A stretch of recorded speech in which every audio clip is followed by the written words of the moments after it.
Oke,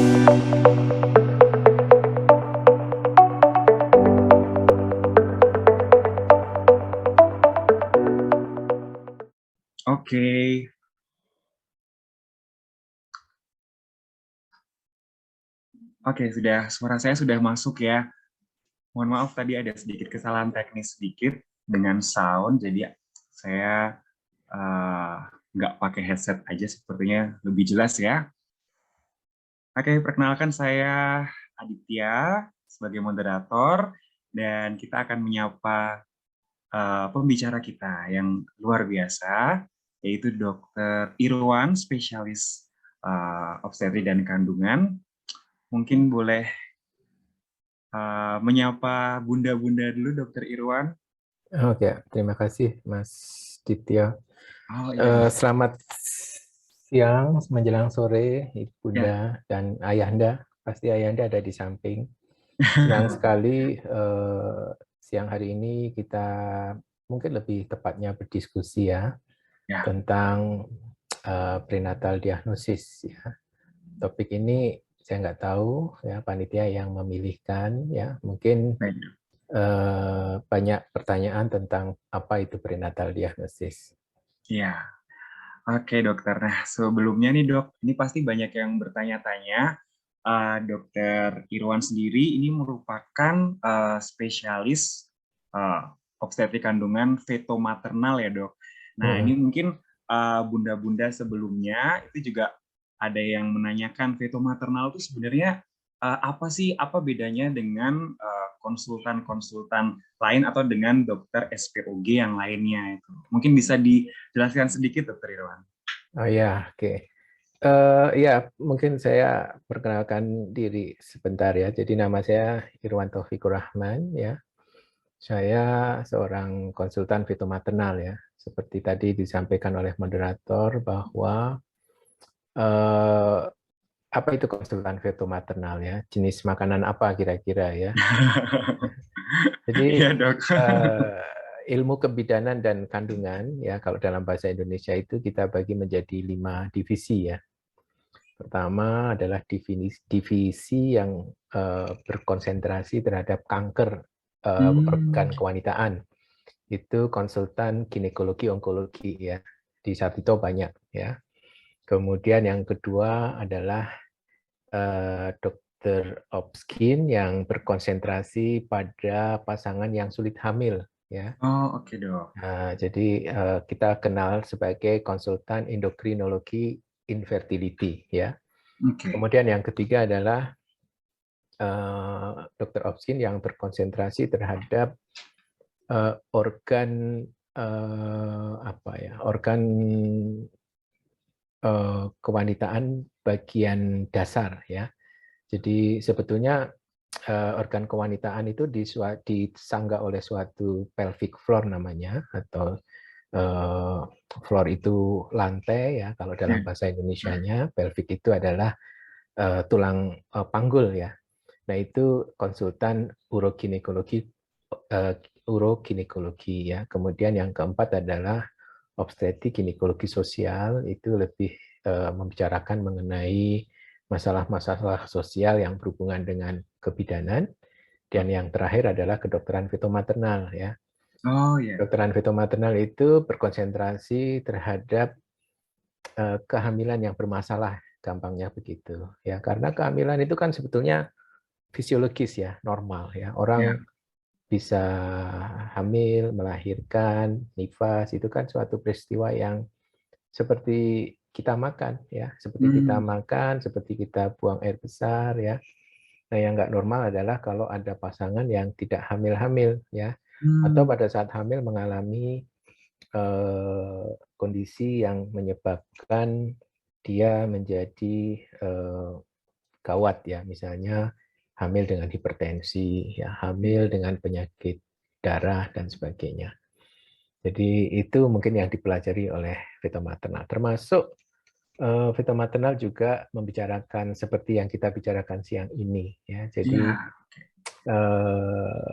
dulu kita menganggap bahwa janin itu adalah bagian dari ibu, ya. Mm-mm. Tapi sekarang ilmu berkembang bahwa janin itu hidup sendiri, ya. Janin itu bisa sakit, ya. Janin itu bisa sehat. Nah, itu kita bicarakan di dalam kedokteran fitomaternal. Oh, oke. Ya, jadi eh, pas banget ya nih dok tentang prenatal diagnosis ya dok. Ya, Jadi selama kehamilan itu mungkin bisa kedetek gitu ya dok ya gangguan-gangguannya itu. Kalau misalnya nanti ya, konsul sama dokter Irwan begitu ya dok. ya, Oke. kurang lebih Ya begitu. dok, baik dok. Ini siang hari ini mungkin saya juga akan menyapa bunda-bunda dulu. Ini oke, selamat siang. Ini Bu Nurmalita, Bu Yuke juga. Jadi supaya nggak tegang ya. Jadi ini kita diskusi sehat. Sudah langsung dengan ahlinya yaitu Dokter Irwan. Nanti kalau bunda-bunda mau tanya atau ada yang mau disampaikan, tapi mungkin tidak semua yang bisa ditampung pertanyaannya atau dijawab. Karena ini dok, pesertanya ini udah 86 ini dok. Ya, mungkin bunda-bunda dan ayah-ayahnya juga gitu. Jadi pesertanya ternyata di luar perkiraan kami juga gitu, dan ini mungkin pernah berobat pasien Rahmi juga gitu. Dan siang hari ini kita akan diskusi tentang prenatal diagnosis untuk ibu hamil itu apakah diperlukan. Oke, baik, selanjutnya mungkin saya serahkan ke Dokter Irwan untuk Ya, menyampaikan diskusi sehat. ya. Saya bisa share screen, Mas, sebagai Oh iya, ilustrasi. Ya, ya, mungkin saya bisa dijadikan co-host dulu. oke. Ya, jadi waktu saya sampai kapan ini, Mas Tito? Sampai subuh? Ini Ah, iya dok, nanti ya. nggak praktek lagi dok. Jadi nanti kita 30 menit ya dok, ini pas jam 30 13 menit. lebih 5, jadi Oke. sekitar jam 13.35 ya, dok, Ya, untuk oke. menyampaikan materi. Ya, oke, Ya, saya sebentar ya izin. dok. Ya. Uh, untuk Ya, jadi mungkin sambil menunggu ya, saya dijadikan co-host ya. Jadi topik kita siang ini adalah prenatal diagnosis ya. Jadi sering para bunda itu datang ke tempat praktek menanyakan, "Dok, anak saya sehat enggak?" gitu ya. "Dok, saya punya penyakit diabetes nih. Ya, apakah kira-kira anak saya menderita diabetes?" soalnya dok bilang, Hilang suara saya ya. ya sebentar. Uh, Oke, ya. ya dok. Jadi sering kami atau saya mendapatkan pertanyaan dari para bunda ini ya. "Dok, anak saya sehat enggak ini? Umur saya udah 45 tahun ya. Ini kebetulan pernikahan saya yang kedua misalnya. Saya khawatir sekali berulang gitu lagi." Belum ya, saya belum dijadikan co-host ya. Ya dok, sebentar. Mm-mm. Sudah dok? Sudah ya, oke. Oke, ya Ya, dokter Irwan. ya. Jadi selalu pertanyaan itu berkisar tentang anak saya sehat enggak, anak saya menderita penyakit tertentu enggak, ya kebetulan saya penderita penyakit jantung dok, apakah anak saya juga akan menderita penyakit yang sama ya? Ya. Karena pada intinya setiap pasangan itu selalu mendambakan keturunan yang sehat ya, keturunan yang mampu pada saat besar kelak nanti seperti Dokter Dito itu ya bisa menjadi kebanggaan kedua orang tua ya. Nah, Amin.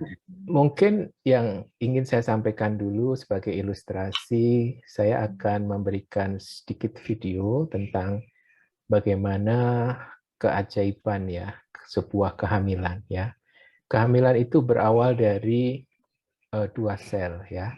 Satu sel yang berasal dari ibu, yang satu sel berasal dari ayah ya.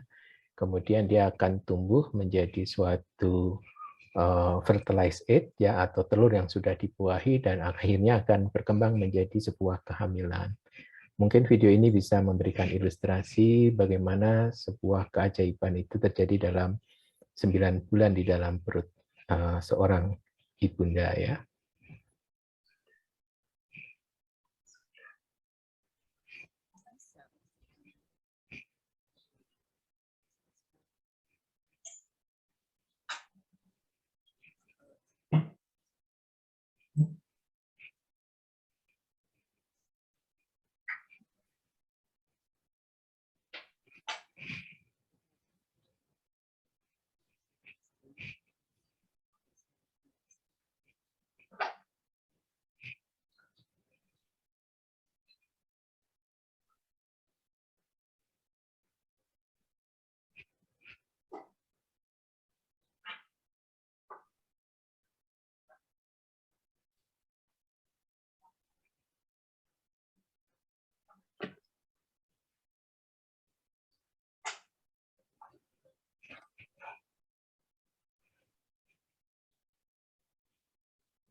Oke dok, ini videonya ada suaranya dok? Ada suaranya? Terdengar nggak suaranya? Suaranya sepertinya nggak ini dok, nggak muncul. Nggak muncul ya? Iya dok, udah. Ya, mungkin nanti kita share aja kalau anu. Oh baik dok. Ya.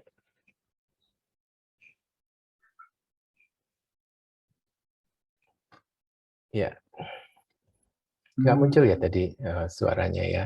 Iya suaranya nggak muncul dok. Ya, jadi ya sebetulnya video tadi menggambarkan betapa perjalanan dua buah sel yang menjadi satu sel itu dalam 9 bulan ya. Ya. Setiap kali saya melihat video itu, apa ya, rasanya itu merinding ya, bergetar ya. Nah, setiap kehamilan itu memang harus direncanakan ya.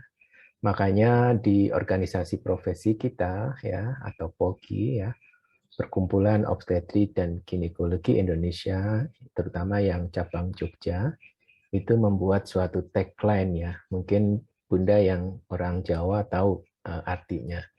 Jadi tagline-nya itu adalah 3B. 3B itu apa? Bibit apik, bobot tumoto, dan babaran selamat ya. Ini adalah konsep, sebuah konsep ya, yang mengupayakan bagaimana mempersiapkan kehamilan ini menjadi kehamilan yang sehat ya, baik ibu maupun bayinya ya. Mungkin saya sedikit menjelaskan apa itu makna dari bibit apik ya. Bibit apik itu setiap kehamilan itu diawali pada kondisi ibu yang bagus ya. Kalau kita bicara tentang fakta ya, ternyata banyak wanita Indonesia itu yang sebelum hamil dia sudah mengalami anemia ya.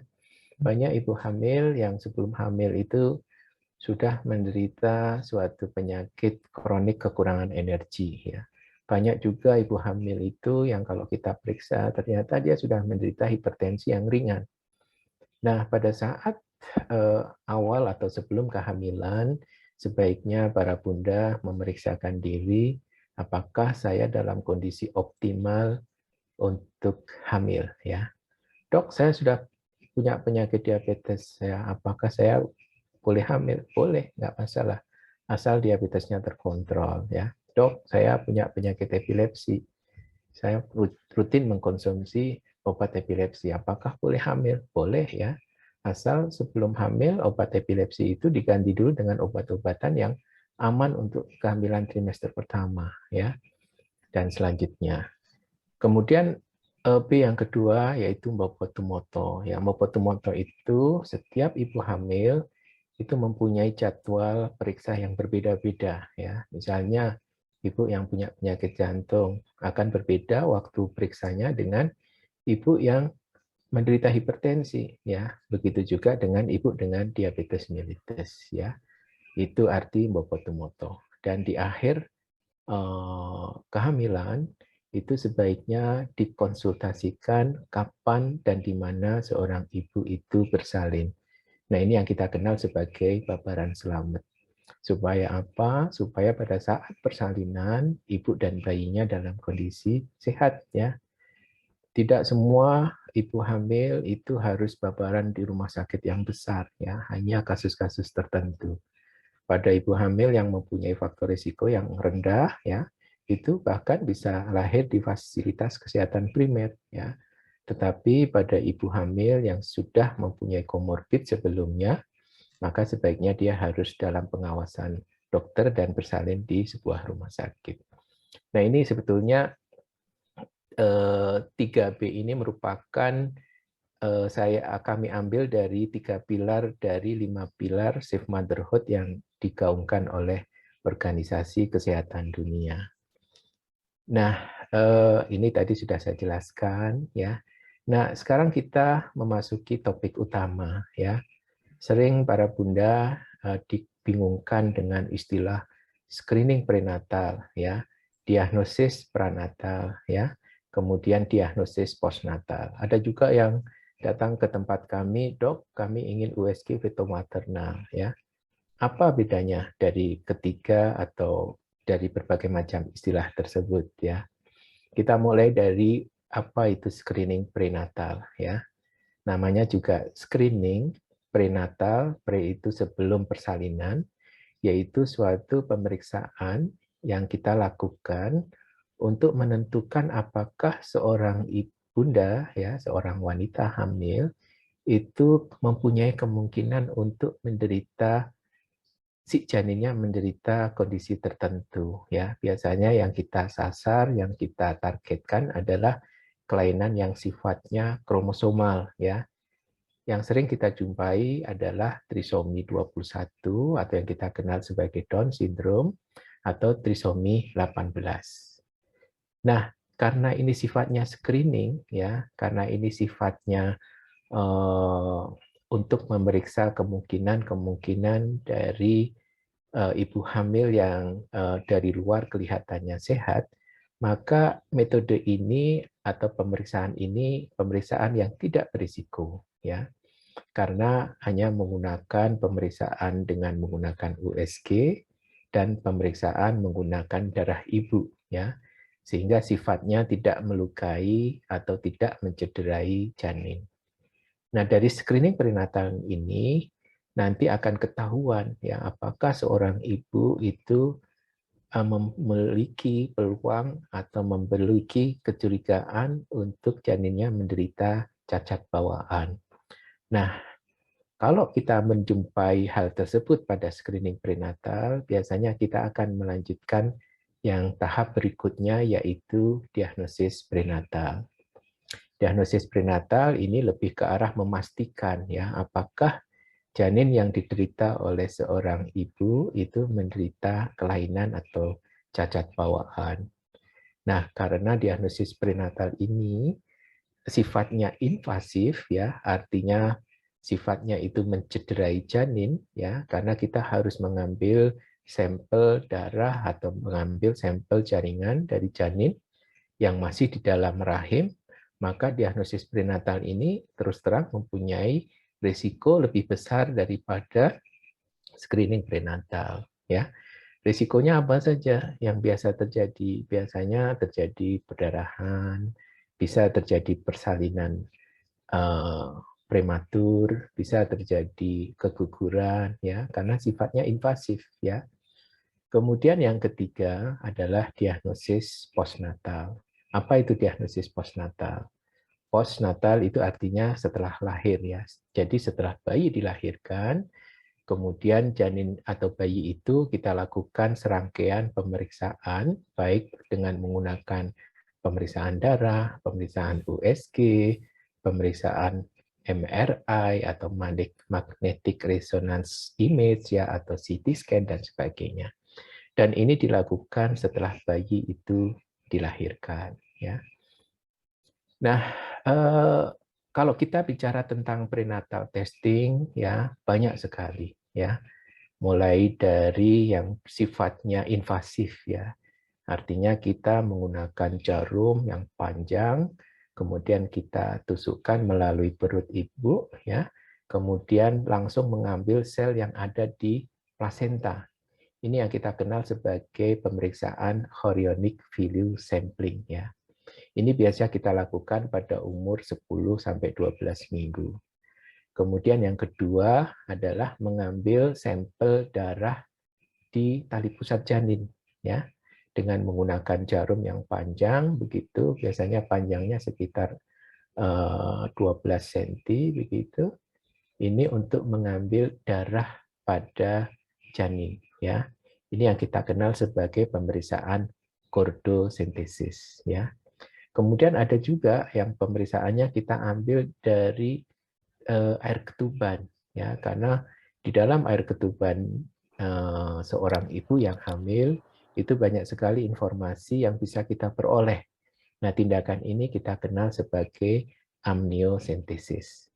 Baik CVS, chordosentesis, dan amniosentesis ini bersifat invasif, bersifat mencederai atau melukai, ya, plasenta, tali pusat, dan selaput ketuban, ya.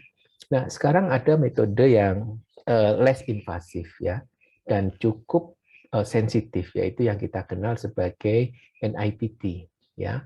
NIPT itu kependekan atau kepanjangan dari non-invasive prenatal testing, ya. Ini biasanya kita lakukan pada minggu ke-10 atau lebih, ya. Kenapa kok ini lebih aman? Karena yang diambil adalah darah ibu, ya.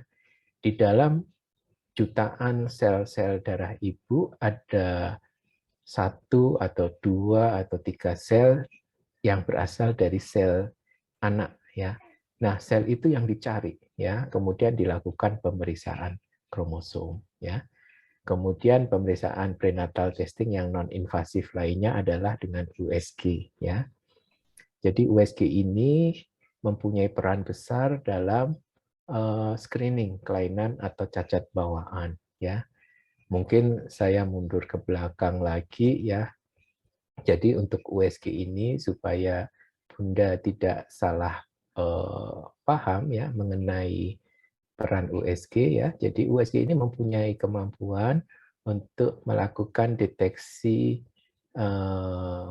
kecurigaan kelainan atau cacat bawaan, ya, yaitu di usia kehamilan pertama adalah di usia 11-13 minggu, ya.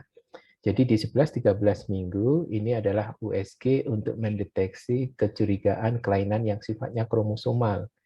Misalnya itu tadi Down syndrome, ya, sindroma Patau, ya. Kemudian trisomi 18, ya, itu di 11-13 minggu. Kemudian window atau kesempatan kedua untuk melihat cacat bawaan yaitu di usia 18 sampai 22 minggu. Ini untuk kelainan yang sifatnya anatomi, ya. Misalnya deteksi adanya bibir sumbing, ya, deteksi adanya kelainan pada otak, ya, misalnya hidrosefalus, ya. Deteksi adanya kelainan pada tangan maupun di kaki, ya. Deteksi kelainan pada jantung, ya. Deteksi kelainan pada ginjal, ya. Semua deteksi kelainan yang sifatnya anatomikal atau struktural itu biasanya akan mudah terlihat antara 18 sampai 22. Nah, ini yang sering dikatakan atau sering diminta oleh para bunda itu dengan pemeriksaan feto maternal. Dok, saya mau USG feto maternal.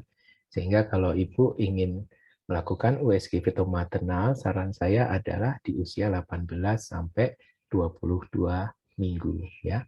Jangan di 36 minggu karena informasinya akan lebih sedikit daripada kalau ibu melakukan di USG antara 18-22 minggu. Nah, kembali ke tadi, ya. Ini sama, ya. Ini saya lewati, ya. Nah, di usia 11-13 minggu, ya, biasanya kita akan mengukur yang namanya nuchal translusensi. Nuchal translusensi itu adalah bagian belakang dari leher janin, ya, pada usia 11-13 minggu. Dan ini biasanya kita sarankan pada wanita yang mempunyai faktor risiko untuk menderita, janinnya menderita kelainan kromosomal, ya. Misalnya pada ibu, ya, yang hamilnya pada usia advance, ya. Usia advance itu usia di atas 35 tahun. Makin tua seorang ibu itu hamil, ya, maka risiko kelainan kromosomal, ya, trisomi 18, trisomi 21 itu makin tinggi, ya. Kemudian yang berikutnya adalah pemeriksaan NIPT tadi, ya. Seperti yang tadi sudah saya jelaskan, NIPT itu sifatnya less invasif atau tidak terlalu invasif karena yang diambil adalah darah ibu. Dari sekian miliar darah ibu ada sel darah yang berasal dari janin. Nah, sel-sel itu dicari ya, dan untuk dilakukan pemeriksaan ketiga hal ini, yaitu kecurigaan mengarah Down syndrome, kecurigaan untuk mengarah penyakit trisomi 18 atau Edwards syndrome, atau kecurigaan mengarah ke penyakit trisomi 13 atau sindroma Patau. Ya. Biasanya pemeriksaan ini berkisar antara 5 sampai 8 juta, masih cukup mahal untuk Indonesia. Dan biasanya laboratorium yang bisa menyelenggarakan ini harus dikirim ke luar negeri, sehingga membutuhkan waktu kurang lebih sekitar 1 bulan pemeriksaannya. Sehingga kalau kita melakukan pemeriksaan 10 minggu, itu biasanya baru bulan depan hasilnya bisa disampaikan. Dan hasilnya cukup mendekati akurat, ya. Jadi nanti kita bisa lihat berapa persen, ya. Kemudian yang berikutnya adalah pemeriksaan amniosintesis atau VCS tadi, ya.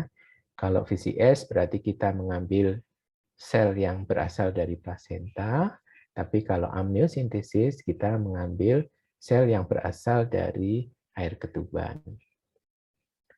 Nah, ini adalah teknik amniosintesis ya, dengan menggunakan Guidance USG, kita masukkan jarum untuk mengambil cairan yang berada di selaput atau kantong ketuban. Nah, panduan ini mungkin akan sedikit menjelaskan ya, kalau saya perlu tidak melakukan pemeriksaan prenatal ya. Jadi pada saat ibu pertama kali datang ke tempat periksa, ya kita lihat dulu apakah seorang ibu itu mempunyai faktor risiko atau tidak, ya. Tapi kalau dia nggak mempunyai faktor risiko, ya kita lakukan pemeriksaan rutin saja. Pemeriksaan rutin itu apa saja? Yaitu kita tawarkan di minggu 11 dan 14 untuk kita lihat nuchal translusensi, kemudian di usia 18 sampai 20 untuk kita lakukan pemeriksaan feto-maternal atau pemeriksaan fetal survey, ya. Nah, kalau seorang ibu itu mempunyai faktor risiko dan apabila dari pemeriksaan ibu yang kita lakukan rutin mengarah ke sesuatu, makanya kadang-kadang kita tawarkan untuk pemeriksaan prenatal diagnostis yang lain, ya. Biasanya yang kita tawarkan screening yang konvensional dulu, ya. Kalau misalnya positif, baru kita tawarkan pemeriksaan yang lebih invasif, ya. Nah, dari sini nanti akan tergantung hasilnya. Kalau misalnya nanti hasilnya mengarah ke kelainan cacat bawaan yang sifatnya letal, misalnya. Letal itu yang tidak mampu hidup janinnya setelah dilahirkan, maka sebaiknya dilakukan terminasi, ya. Karena kalau kita tunggu sampai umur kehamilan berapapun, nanti setelah dilahirkan, bayi juga tidak akan bisa bertahan hidup yang lama. Contoh kelainan yang letal sifatnya, misalnya anencefali. Ya, anencefali itu adalah kelainan di mana seorang janin itu tidak terbentuk tulang kepalanya, sehingga kulit itu langsung berbatas dengan otak. Ya. Kemudian kelainan letal yang lain adalah kelainan di jantung, ya. Misalnya adanya suatu kebocoran jantung yang besar itu sehingga menyebabkan jantung itu berkembang menjadi suatu kondisi hidrofetalis misalnya.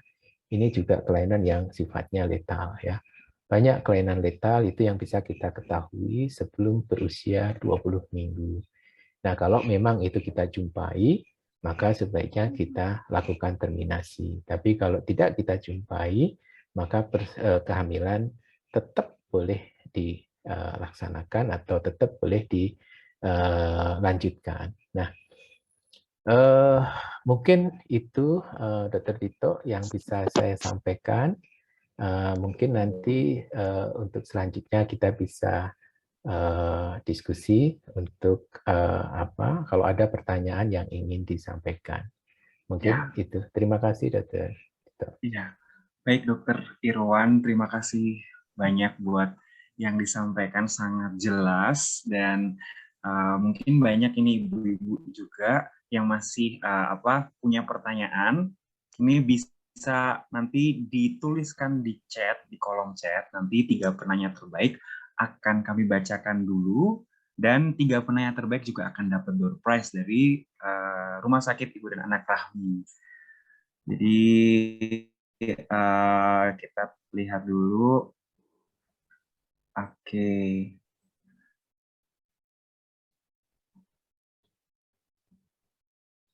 Mungkin ada satu pertanyaan nih, Dok. Dari Ibu Yuke Dianawati. Nah, ini kita bacakan aja sebagai pembuka. Jadi, sampel air ketuban. Nah, itu caranya itu bagaimana, Dok? Mungkin Bunda nggak kebayang tuh, Dok. Dimasukin alatnya itu lewat vagina atau langsung di perut Ibu. Ya, mungkin ilustrasi ini bisa memudahkan kita ya. Ya. Jadi air ketuban itu air yang diproduksi oleh janin, terutama janin itu sendiri ya. Jadi air ketuban itu komposisinya adalah hampir 99% itu berasal dari air kencing bayi ya. Jadi mungkin agak lucu ya. Karena bayi itu kencing, kemudian dia minum, kencing, dia minum, begitu seterusnya. Sehingga kalau Ya. ada yang mengganggu proses tersebut, ya misalnya si bayi itu nggak bisa menelan, misalnya karena ada kelainan di esofagus, misalnya esofagusnya tidak terbentuk sporna, maka air ketuban akan berlebih, ya. Atau misalnya sebaliknya, si janin ini punya kelainan di ginjal misalnya, sehingga dia tidak bisa kencing, maka air ketubannya akan sangat sedikit ya. Nah, air ketuban ini kadang-kadang kita sebut sebagai soft marker. Soft marker terhadap apa? Terhadap kelainan kongenital. Makanya setiap kali ada kelainan jumlah air ketuban, entah air ketuban itu berlebih, entah air ketuban itu kurang, ya maka sebaiknya lakukan pemeriksaan feto maternal atau fetal survey. Nah, bagaimana cara mengambil air ketuban? Air ketuban itu ada dua cara mengambilnya. Cara yang paling mudah adalah dengan menusukkan ya melalui perut ibu, kemudian tembus masuk ke dalam rahim dan masuk ke dalam kantong atau cairan amnion. Biasanya pemeriksaan ini kita lakukan di awal kehamilan, ya kurang pada minggu ke-13 atau kurang, ya. Nah, biasanya kita mengambil cairan ketuban kalau itu tadi, ya kita curiga seorang ibu menderita suatu kelainan kromosom, ya. Tapi sekarang metode itu sudah kita tinggalkan, ya karena itu tadi, karena ini sifatnya invasif, ya sehingga kita tinggalkan. Nah, sekarang yang banyak dilakukan air ketuban kita ambil untuk terapi, ya terapi misalnya pada kasus ibu dengan diabetes mellitus, ya pada wanita dengan diabetes mellitus pada saat hamil itu kadang-kadang air ketubannya banyak, ya. Nah, air ketuban yang banyak ini kalau kita, karena bayi dengan ibu penderita diabetes, ya itu pipisnya banyak, air kencingnya banyak, sehingga kalau tidak kita kurangi jumlah air ketuban, ya air ketuban yang banyak ini bisa menyebabkan risiko prematuritas pada kehamilan, ya sehingga bayi bisa lahir lebih awal, ya atau risiko ketuban pecah pada saat usia kehamilan masih kurang bulan. Nah, untuk mengurangi risiko itu, kadang-kadang kita mengambil air ketuban. Tidak tanggung-tanggung, biasanya yang kita ambil 1 liter, 1,5 liter, ya, karena air ketubannya cukup banyak, sehingga perut ibu itu membesar melebihi umur kehamilan. Nah, untuk mencegah komplikasi dari kelebihan air ketuban tersebut, maka kita mengambil cairan ketuban itu. Nah, prosedur ini kita sebut sebagai amniosentesis, ya. Jadi amnio itu adalah selaput ketuban, sintesis itu adalah menusuk gitu ya menggunakan jarum. Mungkin seperti itu, Dr. Dito. Oke, berarti itu salah satu metode yang invasif ya dok ya? Yang Ya, memang ini kita kenal sebagai salah satu metode invasi. invasif, yang Ya, bisa dibilang punya risiko yang cukup tinggi sebenarnya ya dok ya? ya. Oke, ya semoga menjawab pertanyaan Bunda, dan ini sebenarnya dok pertanyaannya udah mulai muncul banyak banget. Jadi ini harus saya pilih dulu dok. Tapi kebanyakan tuh kalau saya lihat pertanyaannya ini bunda-bunda kayaknya masih ingin tahu tentang gimana cara mencegah dok. Jadi mencegah supaya ketika waktu melahirkan, waktu hamil semua itu aman gitu. Ada misalnya faktor resiko yang mungkin harus dihindari seperti itu. Ya, Itu ya. apa dok? Ya. Jadi kalau kita lihat skema ini ya, Ya. paling krusial, paling menentukan itu adalah di usia 0 sampai 8 minggu ya. Nah, kadang-kadang di usia 0 sampai 8 minggu ini para bunda belum sadar kalau bunda itu sedang hamil ya. Sehingga kadang-kadang makannya nggak teratur, makannya tidak benar ya. Lebih banyak makan junk food ya, mengkonsumsi bahan mentah di mana risiko untuk tertularnya penyakit toksoplasma tinggi ya, atau misalnya punya penyakit gula dan kebetulan obat yang dikonsumsi itu tidak aman untuk awal kehamilan. Nah, di 8 minggu pertama ini masa krusial dan sebagian besar ya, kalau Bunda boleh jujur, rata-rata Bunda itu datang ke dokter itu dengan pertanyaan, dok saya jangan-jangan hamil gitu ya, bukan dok saya mau hamil ya, tapi dok kayaknya saya hamil gini. Nah, ini mindset ini harus dirubah ya, mindset ini harus dirubah. Sudah Jadi perencanaan ya dok ya? ya sebaiknya para bunda ini datang ke dokter Opskin itu, dok saya berencana bulan depan atau tahun depan hamil gitu. Bukan dok kayaknya saya telah 2 bulan ini ya, jangan-jangan saya hamil. Nah, ibu akan kehilangan 8 minggu pertama yang sangat-sangat menentukan dari 40 minggu kehamilan ya. Nah, kenapa kok sangat menentukan ya? Contohnya begini. Seorang ibu dengan penyakit diabetes mellitus ya, di mana kadar gula itu di atas 200 misalnya. Nah, gula ini sifatnya teratogenik ya.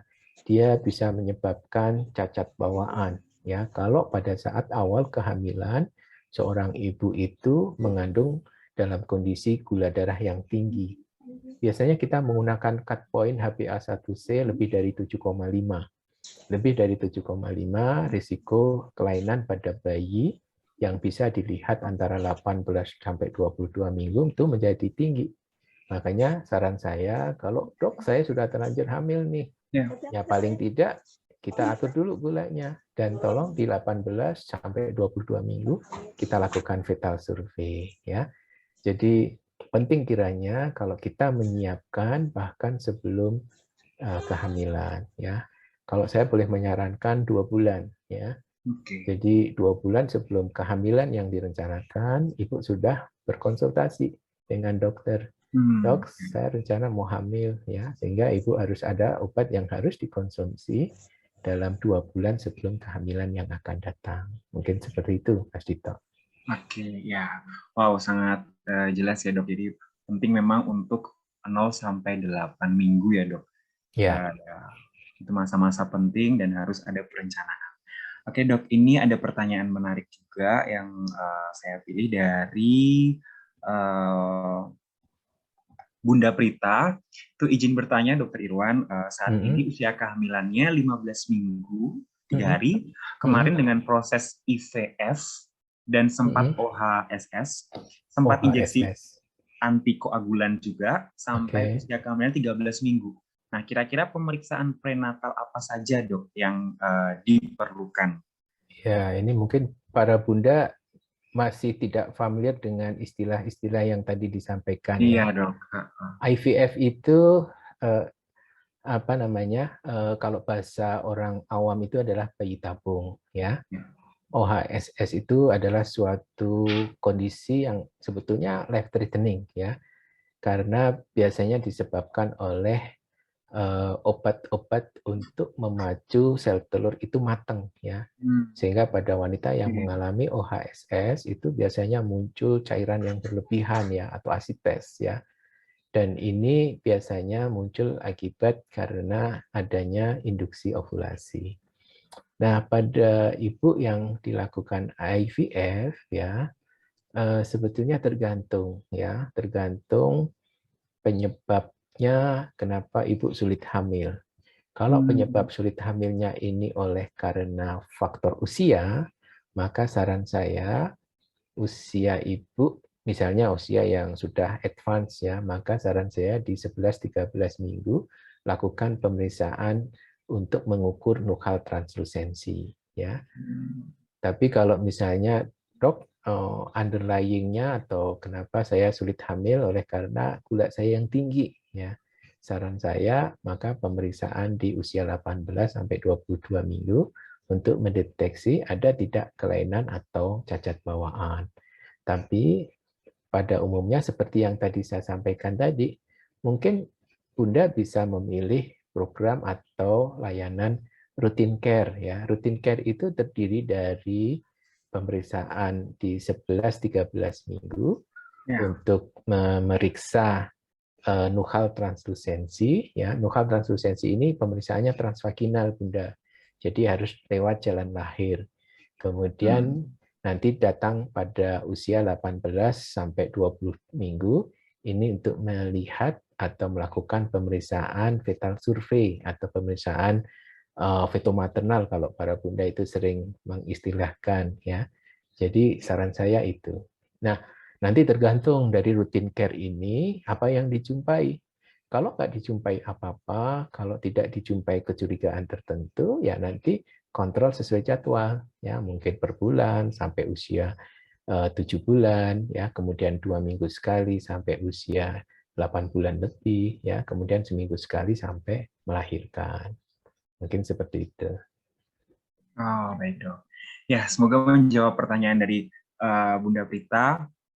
Dan selanjutnya dok, ini ada beberapa pertanyaan tentang DM dok. Itu kan juga faktor resiko yang Ya, harus harus dikontrol ya dok ya. Nah ya. itu apakah pemeriksaannya itu cukup dengan HbA1c saja atau mungkin Ya, yang perlu screening lain yang ibu harus lakukan itu apa dok, untuk penderita DM? Dan ada juga dok yang nanya supaya nggak makrosomia dok, karena kebanyakan ya, takutnya yang sakit gula bayinya besar.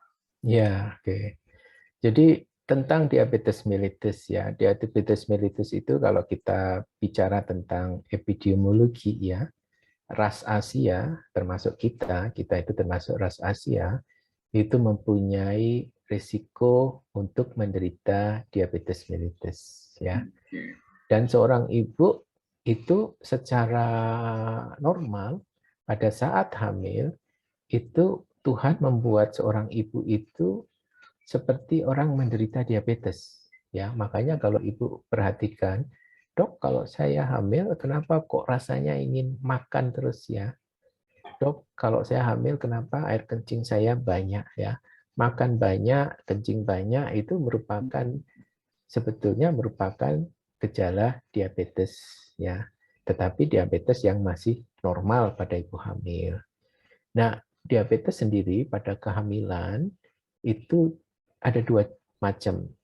Yang pertama kita kenal sebagai pre-diabetic pregnancy ya. Jadi sebelum hamil ibu itu menderita diabetes, kemudian dia hamil. Kemudian yang kedua yang kita sebut sebagai gestasional diabetik. Gestasional itu menunjukkan bahwa ibu itu hamil, diabetik adalah penyakit diabetes. Jadi ada dua jenis.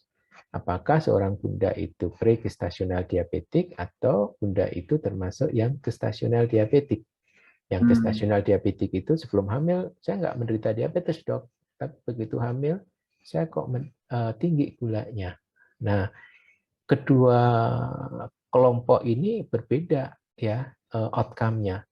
Pada wanita dengan pre-gestasional diabetes itu bayinya malah cenderung kecil. air ketuban cenderung sedikit, ya.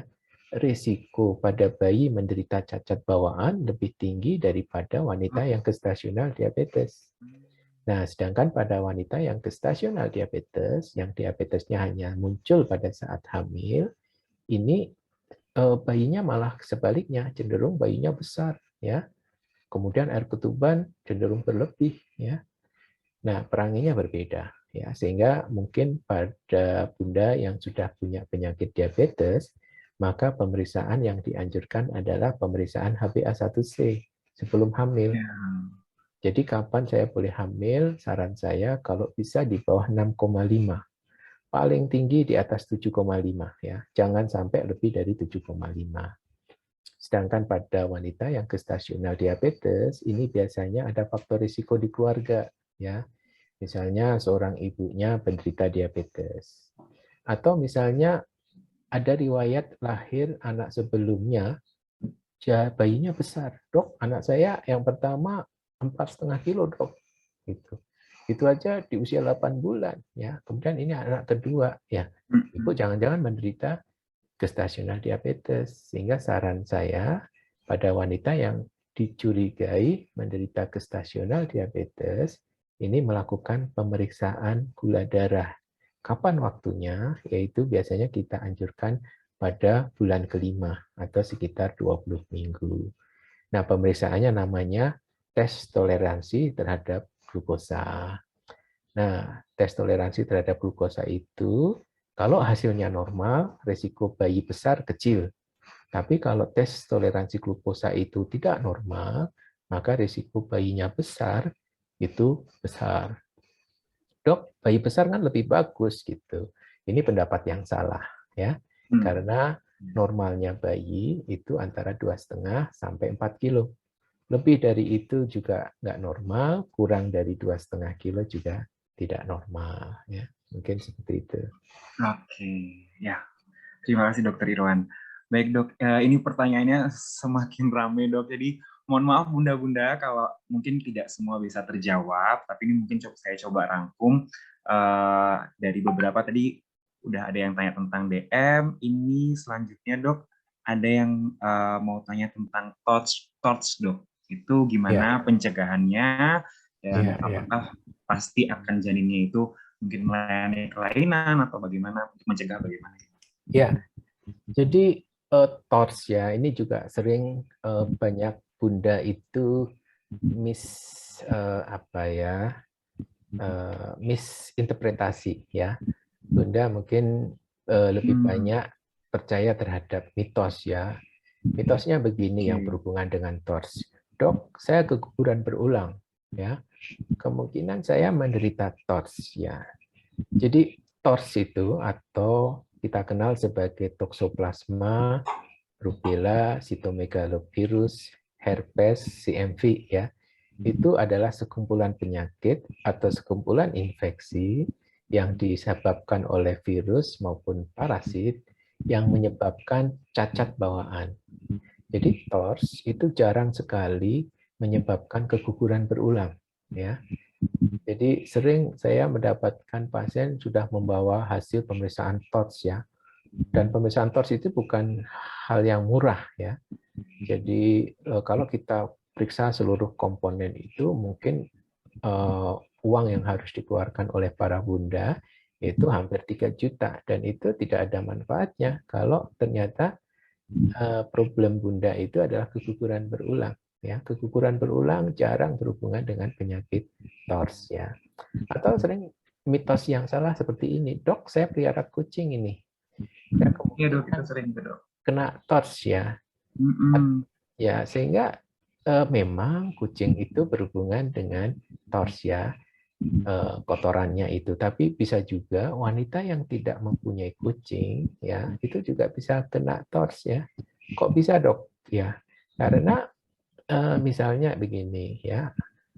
Kucing berak gitu ya, kemudian beraknya itu kering di bawah angin, kemudian anginnya itu kotorannya itu nempel di daun sayurannya tidak dimasak atau tidak dicuci dengan bersih, ya dimakan oleh ibu hamil, atau sayurannya itu, rumput itu dimakan oleh hewan ternak, ya. Kemudian hewan ternak itu dikonsumsi karena dia sapi, dikonsumsi oleh seorang wanita hamil, dan kebetulan dagingnya tidak cukup matang, ya, sehingga kista tokso itu masih hidup, maka bunda itu akan terinfeksi toksoplasma meskipun bunda itu tidak punya kucing, ya. Sehingga mungkin ada baiknya selama hamil itu mengkonsumsi semua makanan dalam kondisi yang matang, ya. Itu salah satu cara untuk mencegah infeksi toksoplasma. Dan toksoplasma karena sifatnya menyebabkan cacat bawaan, biasanya kita akan melihat kecurigaan itu pada bulan kelima, ya, ditandai dengan adanya kalsifikasi pada otak bayi, ditandai dengan kalsifikasi pada hati atau hepar bayi, ditandai dengan adanya kalsifikasi atau bintik-bintik pada plasenta. Nah, baru kalau ada kecurigaan semacam itu, baru kita lakukan pemeriksaan TORCH, ya. Tapi kalau tidak ada apa-apa, ya tidak perlu periksa TORCH menurut saya. Oh, Mungkin seperti itu. baik, jadi jelas ya dok, kapan harus periksa TORCH, kapan Ya. apa tidak perlu dilakukan. Terima kasih dokter. Baik dok, ini ada yang menarik juga dok, karena sekarang lagi pandemi COVID. Jadi Ya. Apakah ada pengaruhnya ini dok, kondisi COVID, riwayat pernah terkena COVID, atau saat hamil mungkin di trimester awal atau di trimester akhir terkena COVID, itu ada pengaruh nggak dok untuk kelainan genetik? Atau mungkin janinnya berat badannya berkurang atau yang lain dok? Ya, jadi COVID ini masih belum selesai ya Bunda, ya.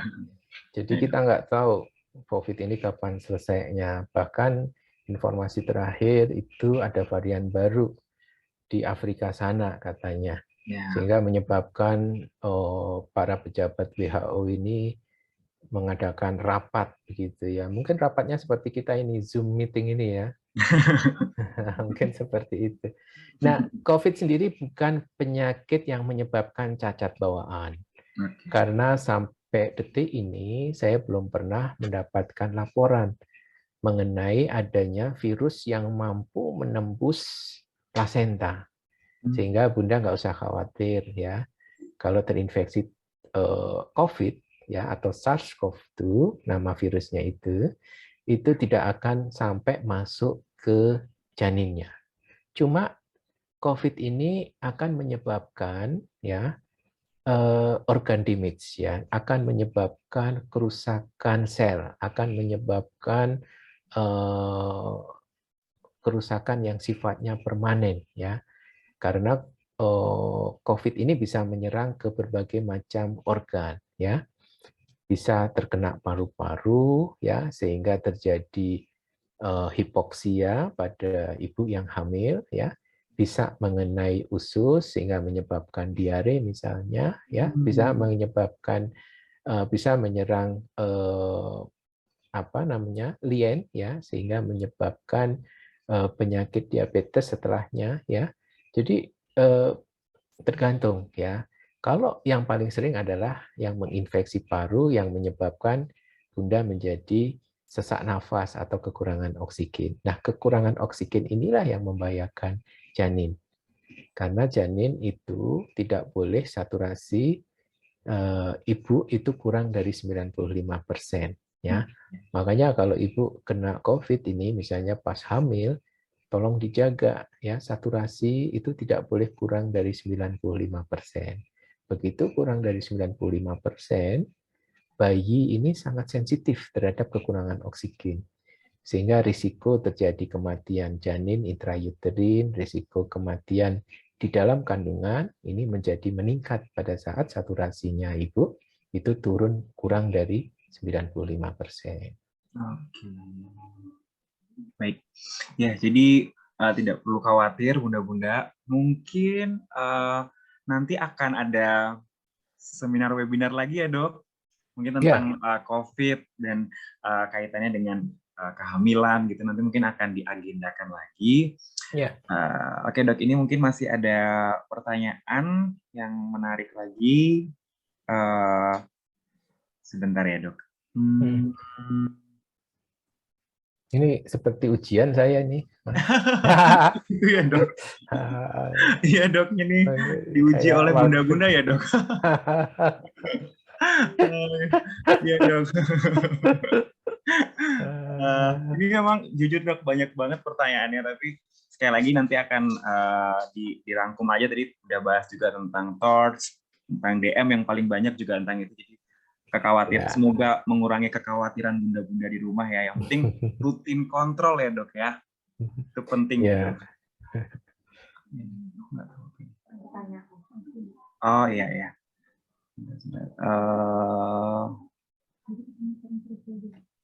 Oke, ya dokter, kita mau istirahat sebentar dok untuk memutarkan profil Rumah Sakit Ibu Anak Rahmi dulu. Oh ya. Nanti baru kita lanjut lagi ya dokter ya. Oke.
Anak Rahmi Yogyakarta.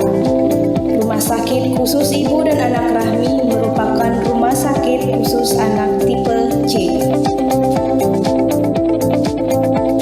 Tahun 1991 didirikanlah klinik bersalin Rahmi yang merupakan cikal bakal berdirinya Rumah Sakit Khusus Ibu dan Anak Rahmi yang beralamat di Jalan Wahid Hasim nomor 47 Kota Yogyakarta.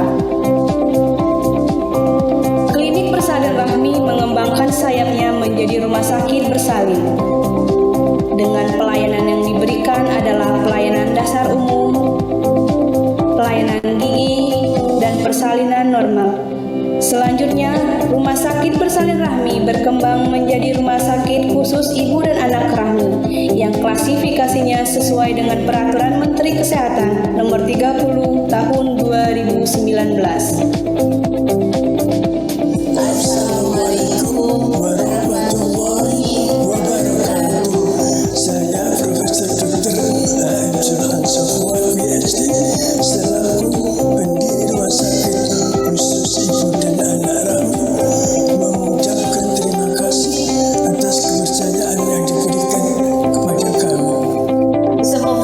Rumah Sakit Khusus Ibu dan Anak Rahmi selalu cepat dan tanggap mengutamakan keselamatan pasien.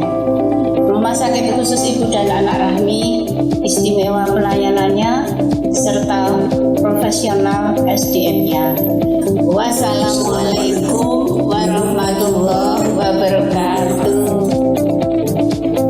Pada saat ini, Rumah Sakit Khusus Ibu dan Anak Rahmi melakukan pelayanan kesehatan yang mencakup unit gawat darurat 24 jam, pelayanan spesialis kebidanan dan kandungan, pelayanan spesialis anak, pelayanan spesialis bedah umum, pelayanan home care, dan pelayanan terapi tumbuh kembang yang meliputi fisioterapi, okupasi terapi, terapi wicara, dan pijat bayi. Sebagaimana dengan visi dan misi kami bahwa Rumah Sakit Khusus Ibu dan Anak Rahmi akan memberikan pelayanan kesehatan yang bermutu, profesional, cepat, nyaman, dan mengutamakan kesehatan dan mengutamakan keselamatan, sopan, santun, dan bersinergi, serta memberikan pelayanan kesehatan yang modern agar menjadi rumah sakit ibu dan anak yang berkualitas, mempunyai unggulan yang menjadi pilihan masyarakat Yogyakarta dan sekitarnya, karena Rumah Sakit Khusus Ibu dan Anak Rahmi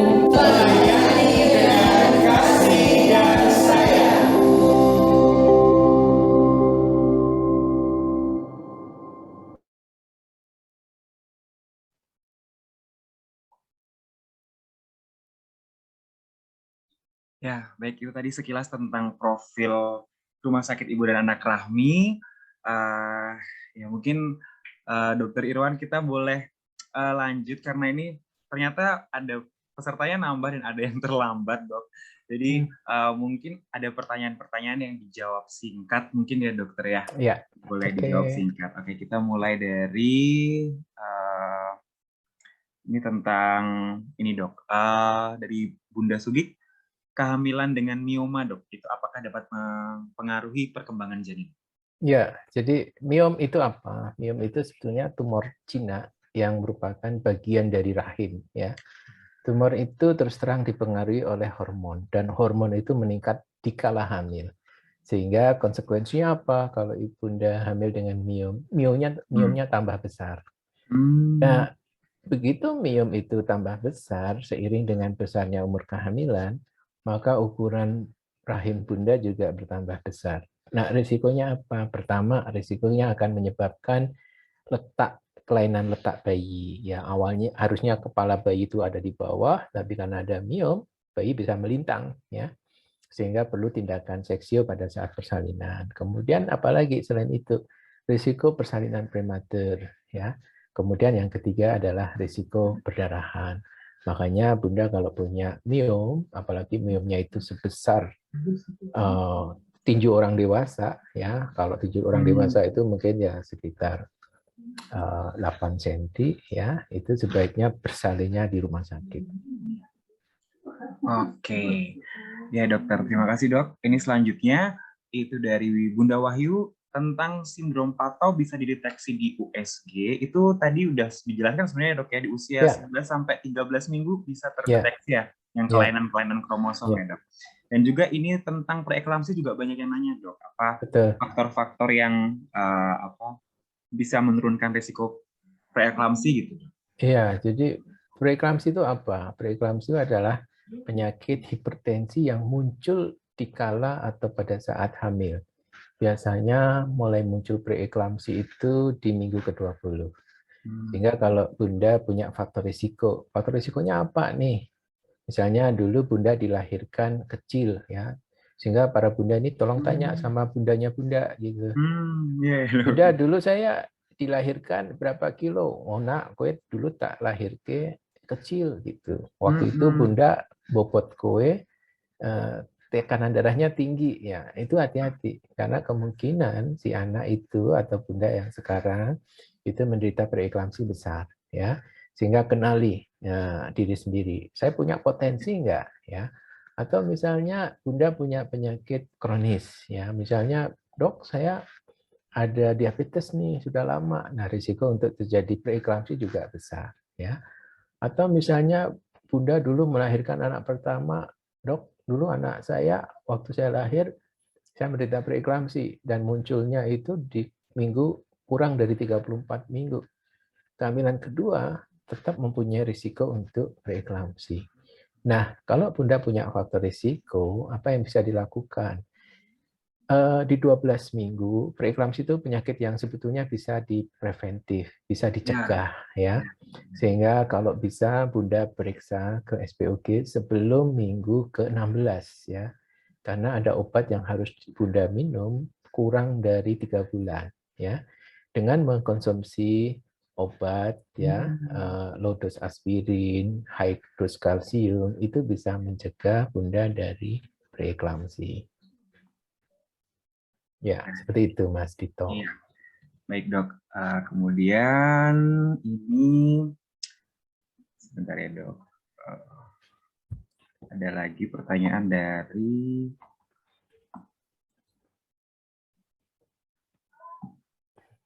nah ini kan sudah lebih dari 13 minggu dok dari Bunda Yola dan apakah masih bisa dilakukan USG untuk mengetahui ini dok cacat pada kromosom? Ya. Kan tadi 11 sampai 13 ya dok, kalau lebih gimana? Ya, memang kalau kita bicara ideal ya, Mas Dito ya, untuk kelainan atau cacat yang disebabkan oleh kromosomal ya, sindrom Edwards, sindrom Pato, sindrom Down, itu idealnya antara 11 sampai 13 minggu. Tapi kalau sudah lewat nih dok, ya saya baru dengar ini dari Zoom yang ini gitu. Saya sudah hamil lebih dari 13 minggu, apa yang bisa dilakukan? Ya enggak apa-apa. Kita lakukan pemeriksaan sebisanya Bunda datang. Tapi sensitivitas dan spesifitas ya, kemungkinan ya kalau kita bicara sensitivitas spesifitas itu adalah seberapa sensitif alat USG itu mendeteksi itu menjadi berkurang ya. Tetapi tetap saja masih di atas 50% ya kita bisa mendeteksi itu. Dan bisa juga nanti dilanjutkan pada pemeriksaan fetal survey di usia 18 sampai 22 sehingga kita kombinasi dengan dua pemeriksaan itu tadi. Kalau ingin memastikan lagi, bisa kita tawarkan pemeriksaan NIPT dan itu juga ada di Rahmi. Ya cuma Bunda untuk pemeriksaan NIPT ini masih cukup mahal untuk di Indonesia ya. Berkisar antara 5 sampai 8 juta ya.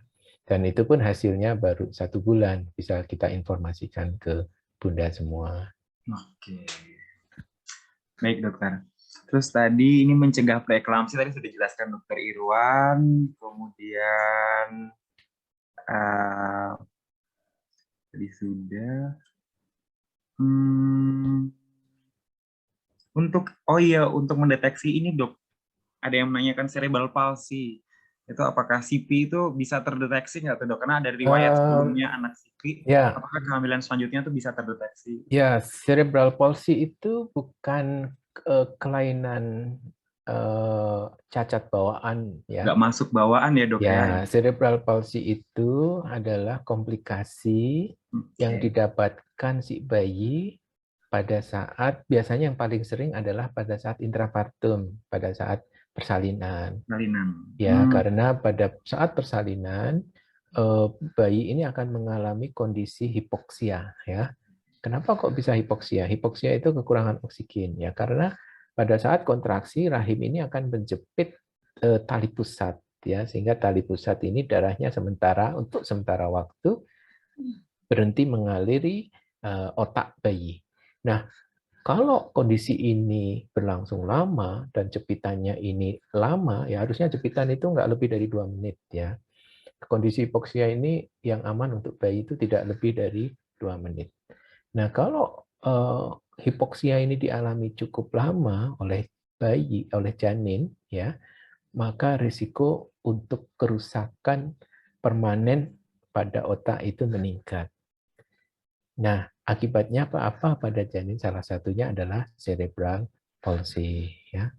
Jadi cerebral palsy itu lebih tepat adalah komplikasi pada saat persalinan. Ya. Pada saat persalinan terjadi hipoksia. Nah, yang menjadi pertanyaan, apakah hipoksia selama persalinan bisa dideteksi, dok? Bisa, ya. Kita punya alat namanya kardiotokografi. Ya, dari kardiotokografi itu kita bisa mendeteksi bahwa bayi ini mengalami kekurangan oksigen pada saat persalinan, sehingga persalinannya harus kita stop, kemudian kita alihkan ke persalinan dengan cara bedah sesar. Seperti itu. Ya, baik dokter, terima kasih. Kemudian, ini dok, ada pertanyaan juga ini. Makanya sebenarnya ada pertanyaan yang di luar ini ya dok. Mungkin bunda-bunda kalau ada pertanyaan yang di luar dari topik, nanti mungkin kita akan catat supaya nanti ke depan ada topik lagi yang bisa memenuhi keinginan bunda sekalian ya. Ini saya pilih dulu yang tentang prenatal diagnosis itu.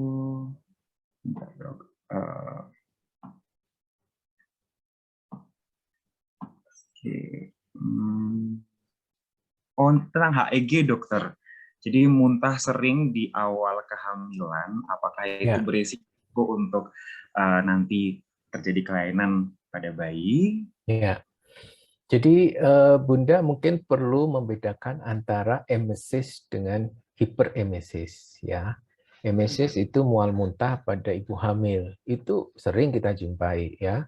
Jadi bunda kalau mengalami emesis itu temennya banyak ya, nggak usah minder ya. Hampir semua ibu itu mengeluh, dok kok mual ya, makan soto nggak terasa soto gitu ya. Jangan saya COVID nih dok, karena saya makan soto nggak ada rasanya gitu ya. Nggak ada rasanya ya dok. Iya, jadi kalau kondisi HEG atau hiperemesis gravidarum itu bunda mengalami mual muntah sampai kata kuncinya itu sampai tidak bisa melakukan aktivitas, atau berat badannya turun lebih dari 5%, atau mengalami gangguan elektrolit. Ya, karena elektrolitnya banyak yang keluar melalui muntahannya itu. Nah, kalau bunda mengalami hiperemesis gravidarum, sebaiknya mondok, harus mondok. Karena kita harus monitor balan cairan. Cairan yang keluar tidak boleh lebih banyak daripada cairan masuk, ya. Sehingga bunda harus mondok. Dan biasanya kita berikan vitamin. Karena salah satu penyebab hiperemesis gravidarum itu adalah kekurangan salah satu vitamin, yaitu vitamin B12 ya.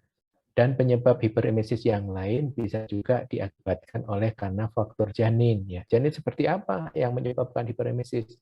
Kalau janinnya itu mengalami kembar ya. Kembar 2, kembar 3 itu risiko hiperemesis besar, atau kelainan plasenta ya.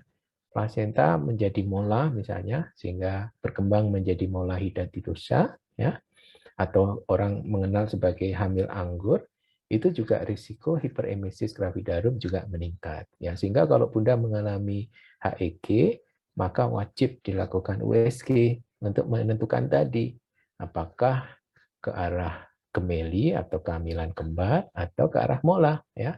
Meskipun banyak juga yang ternyata tidak ada apa-apa, normal, tapi lebih baik kalau dipastikan dengan USG. Baik dokter. Oke dokter, kemudian jadi kalau muntah-muntah yang masih wajar itu nggak apa-apa ya dok ya, belum tidak begitu harus khawatir. Nanti kalau yang hiperemesis itu ya dok ya, yang memang harus segera ditangani. Oke, kemudian ini ada yang menanyakan, cukup bagus dok. Sebentar saya bacakan. Jadi ini dari Bunda Erlin, itu riwayat kanker ovarium dengan pengangkatan 1 ovarium, kemudian hamil anak pertama, terkena CMV dok, dan kondisinya tunarungu dan IDD, lalu hamil kedua ketiga itu mengalami keguguran, dan sekarang hamil keempat. Nah, di usia kehamilan, maaf kurang kebaca. Sekarang hamil keempat. Sebentar. Kok hilang? Di usia kehamilan 25 minggu. Nah, ini apakah ada pemeriksaan yang harus dilakukan, Dok, supaya Ya. lebih hati-hati terkait dengan prenatal diagnosis itu, Dok? Ya, jadi untuk CMV ya, atau cytomegalovirus ya, CMV itu memang berbahaya kalau menyerang ibu hamil ya, dan kebetulan infeksi baru pertama kali, atau kita kenal sebagai infeksi awal ya, atau infeksi awitan. Nah, infeksi yang pertama kali dan kalau terkena pada umur kehamilan di awal kehamilan, ini risiko untuk cacat bawaan itu menjadi besar. CMV itu sendiri sebetulnya kalau terjadi pada wanita yang nggak hamil itu dengan daya tubuh yang baik ya itu biasanya sembuh sendiri ya. Sehingga kalau ibu pernah riwayat CMV ya pada kehamilan berikutnya itu risiko untuk menderita CMV rendah ya karena ibu sudah punya kekebalan terhadap virus CMV tersebut ya. Nah, yang perlu Bunda lakukan ya meskipun Bunda mempunyai risiko yang rendah untuk CMV ya ada baiknya kalau di usia itu tadi 18-22 minggu untuk lakukan vital survey ya untuk mendeteksi ada tidak kelainan struktural, kelainan anatomi ya yang bisa terdeteksi. Kalau ada, misalnya ditemukan nih kalsifikasi di otak atau ditemukan katarak pada mata misalnya yang terlihat dengan USG, biasanya kita anjurkan untuk lakukan pemeriksaan CFMV. Biasanya kalau ada reinfeksi ya kita terapi dengan obat antiviral. Ini tujuannya adalah menurunkan severity atau keparahan yang diakibatkan CMV kepada calon bayi. Mungkin seperti itu, Mas Dito. Oke, ya. Terima kasih, Dokter. Oke, mungkin ini menjadi pertanyaan yang terakhir sebelum kita sampai ke kesimpulan, Dok. Jadi ini ada yang menanyakan kalau sudah terdeteksi, Dok, selama ANC, selama pemeriksaan rutin sudah terdeteksi adanya kelainan bawaan. Nah, mungkin tadi sebenarnya sudah disampaikan Dokter Irwan sih ada yang letal dan ada yang lain. Nah, itu tindakan apa yang harus dilakukan? Mungkin bisa disampaikan lagi ya, Dok. Ya, jadi pada saat kita mendeteksi cacat bawaan, biasanya dokter akan menentukan apakah ini cacat bawaannya sifatnya letal atau tidak. Ya, kalau letal, maka sebaiknya dilakukan aborsi atau pengakhiran kehamilan. Tapi kalau tidak letal, yang menjadi pertanyaan berikutnya adalah apakah bisa kita koreksi?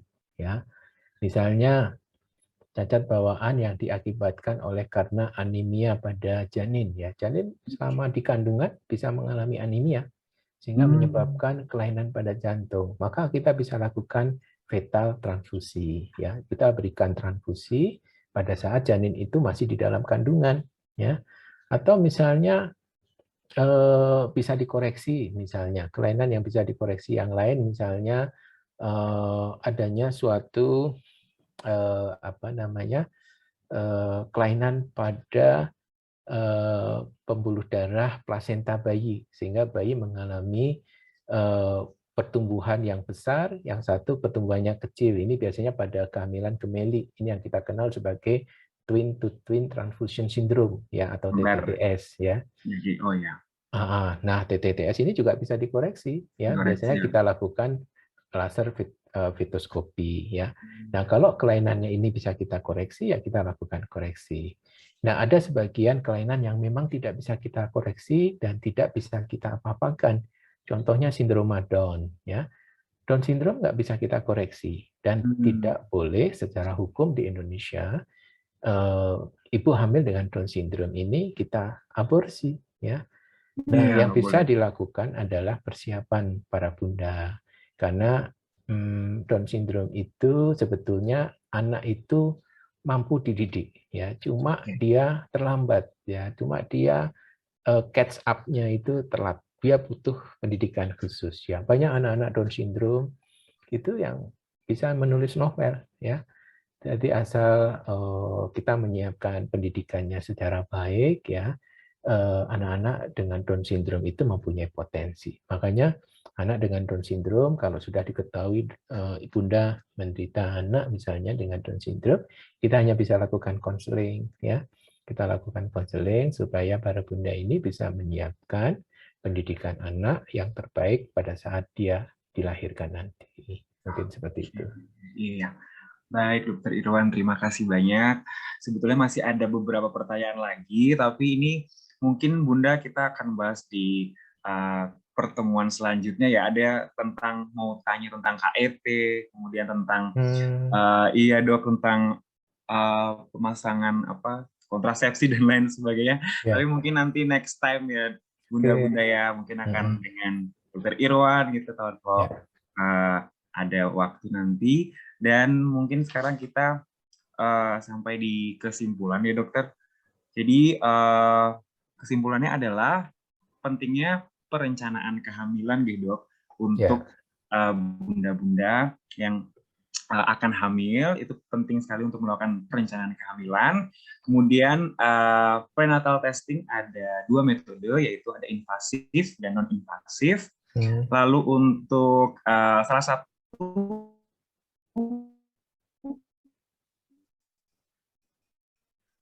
untuk non invasif yaitu dengan ke 11 sampai 13 minggu bisa untuk mendeteksi adanya kelainan kromosom, kemudian di 18 sampai 12 minggu bisa mendeteksi untuk kelainan anatomi, dan itu kita sebut dengan USG feto-maternal.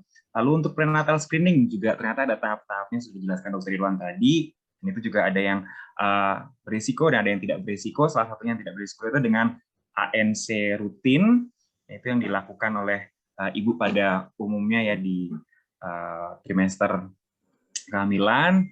Dan jadi prenatal diagnosis untuk ibu hamil itu apakah diperlukan? Jawabannya ya diperlukan ya dokter ya. Diperlukan. Jadi bunda-bunda jangan lupa untuk cek, dan sebelum hamil harus ada persiapan juga, dan ketika hamil jangan lupa untuk rutin melakukan pemeriksaan ANC terpadu. Dan di Rumah Sakit Ibu dan Anak Rahmi itu kami juga melayani ANC terpadu. Nanti mungkin next time akan ada penjelasan tentang ANC terpadu itu di Rahmi apa aja sih. Nah itu mungkin nanti kita bisa, atau Bunda mungkin mau tanya informasi tentang ANC terpadu, bisa menghubungi admin Rumah Sakit Rahmi. Bisa juga konsul dengan Dokter Irwan langsung ya. Waktu jam-jam praktek itu juga bunda-bunda bisa datang ke Rumah Sakit Rahmi. Kemudian untuk tadi pertanyaan yang terbaik, ini kan pertanyaannya banyak banget Bunda, ada 5 yang sudah kami pilih, nanti akan kami hubungi langsung. Dan untuk pengirimannya hadiahnya berupa voucher dan souvenir menarik, itu nanti akan teknis pengirimannya akan kami hubungi langsung ke Bunda yang menang. Kemudian kami mau sampaikan juga di Rumah Sakit Rahmi, Ibu dan Anak Rahmi, itu juga sedang ada promo voucher. Untuk bunda-bunda yang persiapan nih mau melahirkan, itu ada promo voucher potongan rawat inap untuk persalinan sebesar Rp500.000 bagi bunda yang sudah periksa ANC, yang sudah melakukan pemeriksaan rutin ANC di Rumah Sakit Rahmi sebanyak 3 kali. Nah ini lumayan nih bunda, bisa menghemat Rp500.000 untuk potongan rawat inapnya.